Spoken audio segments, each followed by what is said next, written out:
নমস্কার বন্ধুরা, তোমরা সবাই কেমন আছো? আশা করি সবাই ভালো আছো। আমার চ্যানেলে তোমাদের সবাইকে স্বাগত জানাই।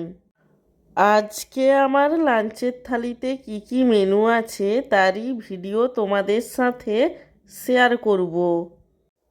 আজকে আমার লাঞ্চের থালিতে রয়েছে গরম গরম সাদা ভাত, তার সঙ্গে রয়েছে এক টুকরো পাতিলেবু আর স্যালাড। স্যালাডের মধ্যে রয়েছে শসা কুচি, গাজর কুচি এবং পেঁয়াজ কুচি। স্যালাডের পরে রয়েছে কুমড়ো ভাজা এবং সব শেষে রয়েছে এক বাটি মুরগির মাংসের ঝোল, যেটা আলু দিয়ে বানানো হয়েছিল এবং লাল লাল করে বানানো হয়েছিল। আমার আজকের এই লাঞ্চের থালির ভিডিওটি তোমাদের কেমন লাগলো সেটা কমেন্ট করে জানিও।